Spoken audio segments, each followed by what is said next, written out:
ये है doubt problem और ये है क्वेश्चन जेईई मेन 2021 का। इस क्वेश्चन में जो सिचुएशन है वो ये है, an electric dipole has fixed dipole moment p which makes angle theta with respect to X axis. तो डाइपोल मोमेंट ने एक्स एक्सिस के साथ इनिशियली कितना एंगल बनाया हुआ है, theta. When subjected to an electric field E1 equal to E I cap, it experiences a torque T1 equal to tau K cap. तो ये टॉर्क गिवन है जो कि इसके ऊपर लगा इस इलेक्ट्रिक फील्ड की वजह से। When subjected to another electric field E2 equal to root 3 E1 j cap, it experiences a torque T2 equal to minus T1। इसका मतलब ये है कि दोनों केस में जो टॉर्क लगा है उसका मैग्नीट्यूड सेम है, T2 equal to minus T1 vector form में गिवन, यानी मैग्नीट्यूड सेम है। Then they are asking the angle theta is, and options are 90 degree, 30 degree, 45 and 60 degree. तो इस क्वेश्चन को हम सॉल्व करते हैं। सबसे पहले हम मान लेते हैं कि ये है एक्सिस और इसमें ये हमने मान लिया कि एक्स एक्सिस है और ये वाई एक्सिस है। एक्स एक्सिस के साथ डाइपोल का एंगल कितना है, थीटा है, और वाई एक्सिस के साथ डाइपोल ने जो एंगल बनाया हुआ होगा वो एंगल कितना होगा, वो एंगल होगा 90 माइनस थीटा के बराबर। ठीक, अब हम सबसे पहली कंडीशन पर आते हैं। इसमें दिया हुआ है क्वेश्चन में कि इनिशियली डाइपोल पर जो इलेक्ट्रिक फील्ड लगाई है वो इलेक्ट्रिक फील्ड कितनी है, E1 equal to E I cap, और E2 कितना है, रूट 3 E1 जी कैप के बराबर है। और E1 की जो वैल्यू है वो E के ही बराबर है मैग्नीट्यूड में, तो इसको हमने इस E1 को, इस वाले E1 को E के इक्वल रख दिया। तो बेसिकली इलेक्ट्रिक फील्ड E2 की वैल्यू हो जाती है direct route 3 E J cap, और E1 है ई आई कैप। ठीक, अब जो पहली कंडीशन दी है हम वो लिखते हैं।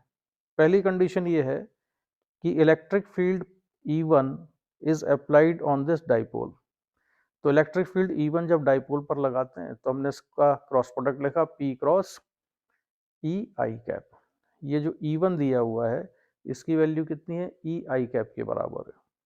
और डाइपोल का एंगल, इसके डाइपोल मोमेंट का जो एंगल है ई आई कैप के साथ कितना होगा, थीटा होगा, क्योंकि ई आई कैप है एक्स डायरेक्शन में, एक्स डायरेक्शन के साथ डाइपोल का एंगल ऑलरेडी कितना गिवन है, थीटा। अब मैं क्या लिख रहा हूँ, इसका मैग्नीट्यूड लिख रहा हूँ डाइपोल मोमेंट का, P क्रॉस E1। E1 की वैल्यू ई आई कैप है। ठीक है, तो जब हम इसका क्रॉस प्रोडक्ट ओपन करेंगे तो हम लिखेंगे P modulus of P modulus of E, and angle between E1 and P कितना है, थीटा है, तो ये आ जाएगा साइन थीटा। ठीक है, और ये मैं इसका लिखा मैंने पूरा modulus, simply PE sine theta के बराबर। अब आ जाते हैं, इसको हमने नाम दिया, ये है इक्वेशन नंबर 1। इसके बाद आ जाते हैं हम सेकंड केस में, when dipole is subjected under the electric field of E2। E2 की वैल्यू हमने सब्स्टिट्यूट की रूट 3 ई जे कैप। तो देखो डाइपोल का जो एंगल है एक्स एक्सिस के साथ कितना है, थीटा है, तो वाई एक्सिस के साथ इसका एंगल कितना होगा, 90 माइनस थीटा। ठीक है, और ये जो इलेक्ट्रिक फील्ड लगाई गई है ये कितनी है, वाई डायरेक्शन में है, तो इसका क्रॉस प्रोडक्ट जब हम लिखेंगे तो ये आएगा modulus of P modulus of root 3 E J cap into sine 90 minus theta, क्योंकि जिन वेक्टर का हम क्रॉस प्रोडक्ट कर रहे हैं इन दोनों वेक्टर के बीच में एंगल कितना है, 90 माइनस थीटा है। साइन 90 माइनस थीटा को लिख देते हैं हम कॉस थीटा। तो ये P क्रॉस E2 यानी कि डाइपोल मोमेंट का जो मॉडुलस आएगा वो इतना हो जाएगा P root 3 E cos theta. Since in the question it is given that both the torque, अच्छा सॉरी मैं इसको डाइपोल मोमेंट बोल रहा हूँ, ये क्या है, टॉर्क आया, तो ये टॉर्क आ गया और ये भी टॉर्क आ गया। क्वेश्चन में गिवन है कि ये दोनों टॉर्क का जो मॉडुलस है वो कैसा है, सेम है, तो हम भी इसको इक्वल कर देते हैं P साइन थीटा और P root 3 E cos theta को। इन दोनों को हमने इक्वेट कर दिया, P E sine theta equal to root 3 P E cos theta, तो पी ई और पी ई कैंसिल हो जाएगा, साइन थीटा के नीचे कॉस थीटा जाएगा, तो ये होगा tan theta equal to root 3, and answer is theta equal to 60 degree.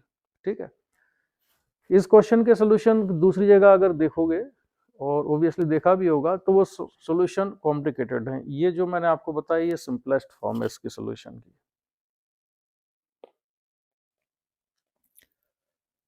अब जो क्वेश्चन हमारे सामने है उसमें सिचुएशन ये है, the region between two concentric spheres of radii A and B respectively has volume charge density rho equal to A by R. So this is the volume charge density where A is a constant and R is the distance from the center.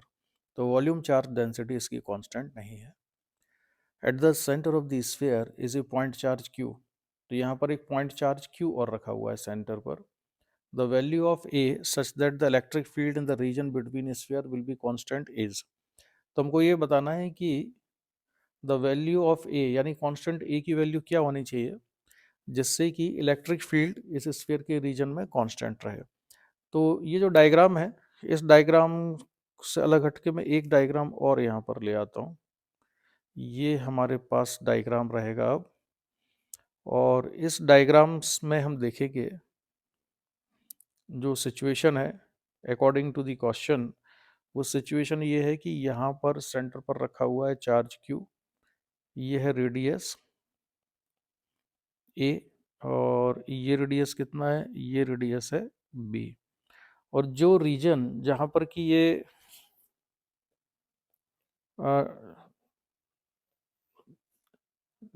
Different density वाला जो charge है, ठीक है, वो भरा हुआ कहाँ पर है, किस रीजन में है. तो इसमें स्पेशली ध्यान देना कि ये वाला जो रीजन है, ये वाला रीजन, केवल इस वाले रीजन में क्या है, वॉल्यूम चार्ज है, वॉल्यूम में चार्ज है, यानी कि रो इक्वल टू ए बाई वाला चार्ज यहाँ पर है केवल इस रीजन में. तो ये हमको ध्यान रखना है. और ये मैंने बाकी हटा दिया. तो आप लोगों ने देख लिया है जिस रीजन में चार्ज है वो ये है. अब rho equal to A by R है, तो मैं इलेक्ट्रिक फील्ड निकालता हूँ यहाँ से किसी आर्बिट्ररी डिस्टेंस एक्स पर. तो ये मैंने एक आर्बिट्ररी डिस्टेंस एक्स पर इलेक्ट्रिक फील्ड निकालने के लिए प्रोसेस स्टार्ट किया. एक्स रेडियस का मैंने यहाँ पर मान लिया एक स्फीयर है, ठीक है, एक थिन स्फीयर है एक्स रेडियस का, और इसकी जो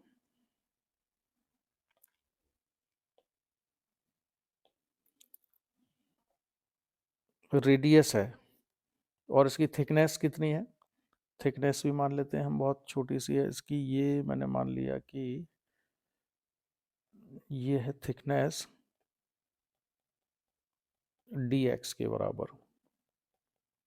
ठीक है, जो स्टैंडर्ड प्रोसीजर है ऐसे केस में हम जो फॉलो करते हैं गॉस लॉ से इलेक्ट्रिक फील्ड निकालने का, वो कर रहे हैं हम.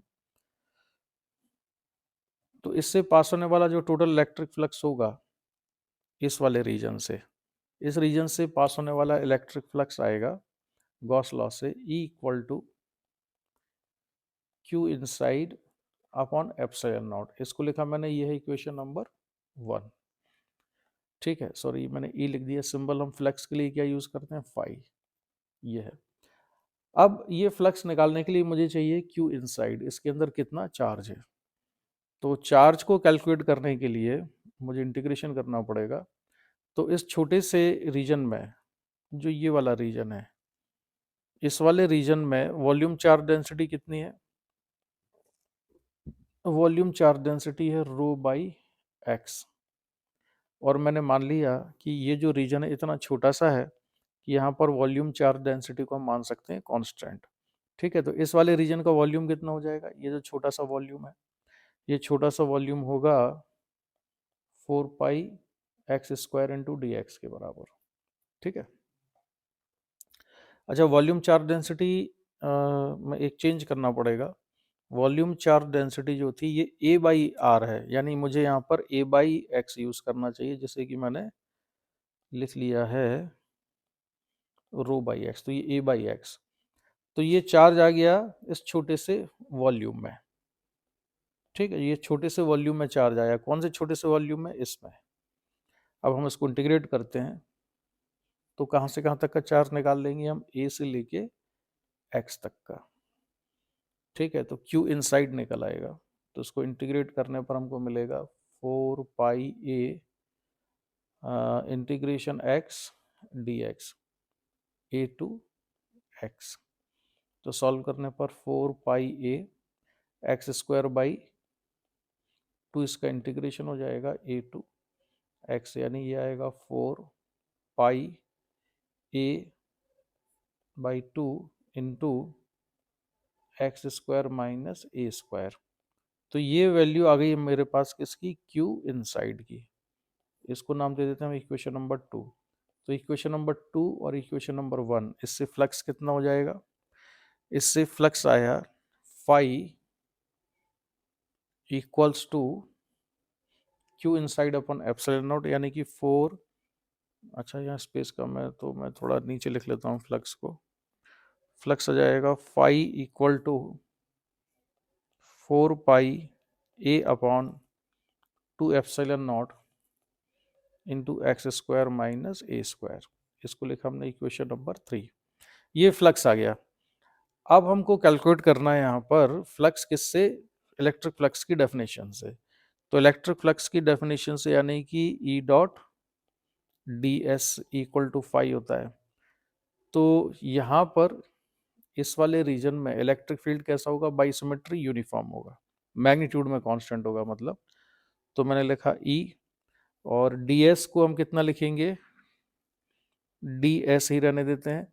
इलेक्ट्रिक फील्ड मान लेते हैं रेडियली आउटवर्ड है इसकी वजह से, तो एंगल कितना हो जाएगा, जीरो किसके बीच में। अब ये सारा आप लोगों ने ऑलरेडी किया हुआ है। तो इलेक्ट्रिक फील्ड जो होगा यहाँ बाहर है, और एरिया वेक्टर डी एस भी कैसा है, रेडियली आउटवर्ड है। दोनों आउटवर्ड है, इसलिए एंगल 0 डिग्री है, इक्वल टू फाई। अब ई को हमने बाहर निकाल लिया, ये है integration D S equal to phi E into integration D S कितना हो जाएगा, 4 पाई एक्स स्क्वायर के बराबर। तो ये हो गया फ्लक्स। ठीक, ये जो फ्लक्स निकाला इसको हमने नाम दे देते हैं इक्वेशन नंबर 4 के बराबर। तो इक्वेशन नंबर 4 और इक्वेशन नंबर 3 दोनों ही फ्लक्स को रिप्रेजेंट करते हैं। तो मैंने इलेक्ट्रिक फील्ड को लिखा यहाँ, इलेक्ट्रिक फील्ड होगा E into 4 pi x square equal to 4 pi A upon 2 epsilon naught X square minus A square के बराबर। तो ये इलेक्ट्रिक फील्ड का एक्सप्रेशन आता है, 4 पाई से 4 पाई कैंसिल होगा, और ये बचेगा a upon 2 epsilon naught 1 minus A square upon x square. ठीक है, क्या किया हमने, ये जो एक्स स्क्वायर था इससे इसको डिवाइड कर दिया। इसको मैं लिख लेता हूँ इक्वेशन नंबर 5 के बराबर। अब ये जो इलेक्ट्रिक फील्ड आई है, ये इलेक्ट्रिक फील्ड है केवल उस चार्ज की वजह से जो कि इस वाले रीजन में था, ये उसकी इलेक्ट्रिक फील्ड है। लेकिन वहाँ एक इलेक्ट्रिक फील्ड और है, किसकी वजह से, इस चार्ज क्यू की वजह से। इस क्यू की वजह से भी इलेक्ट्रिक फील्ड है। तो एक्स डिस्टेंस पर इस क्यू की वजह से इलेक्ट्रिक फील्ड क्या होगा, ये भी लिख लेता हूँ। तो पॉइंट चार्ज का इलेक्ट्रिक फील्ड जो है ई डैश इक्वल टू के क्यू बाई एक्स स्क्वायर। के की भी वैल्यू रख लेते हैं हम, के की value 1/4 pi epsilon naught q by x square. यह इक्वेशन नंबर 6। तो नेट इलेक्ट्रिक फील्ड कितना हो जाएगा, नेट इलेक्ट्रिक फील्ड होगा वहां पर ई प्लस, इन दोनों को हम सम कर देंगे तो ई प्लस ई डैश, यानी a upon 2 epsilon naught 1 minus A square upon x square plus 1/4 pi epsilon naught q by x square. अब हम चाहते हैं कि वहां पर इलेक्ट्रिक फील्ड कांस्टेंट हो। ये नेट इलेक्ट्रिक फील्ड हमें कांस्टेंट चाहिए, ये वाली। ये कांस्टेंट तब होगी जबकि ये एक्स पर डिपेंड ना करे। एक्स पर डिपेंड ना करे मतलब ये वाली जो टर्म है एक्स वाली, ये दोनों मिलके 0 हो जानी चाहिए जहां पर भी एक्स आ रहा है।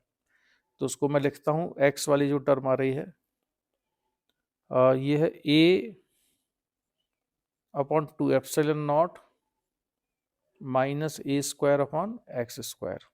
ये कौन सी टर्म लिखी मैंने, ये वाली टर्म। इसमें ए बाई 2 एप्सिलॉन नॉट का भी मल्टीप्लीकेशन है, और प्लस क्यू अपॉन 4 पाई एप्सिलॉन नॉट एक्स स्क्वायर, ये वाली टर्म लिख ली। तो इन दोनों ही टर्म में एक्स आता था। अगर हम चाहते हैं कि ये वाली जो नेट इलेक्ट्रिक फील्ड है ये एक्स से इंडिपेंडेंट हो, तो ये मिलके कितना हो जाना चाहिए, 0। तो इसको अगर हम 0 रख देते हैं तो इससे देख लेते हैं क्या रिजल्ट आता है। अब यहाँ से बचेगा माइनस ए इंटू ए स्क्वायर प्लस क्यू अपॉन 2 पाई, इतना था। तो उसको सिंप्लीफाई करने पर ए इज इक्वल टू आ जाएगा ए इक्वल टू क्यू अपॉन, अच्छा इसको कितना रखा था हमने, 0, तो इक्वल टू आ जाएगा Q upon 2 pi A square, and this is the answer. ठीक, तो इस तरह से ये आंसर आया इसका।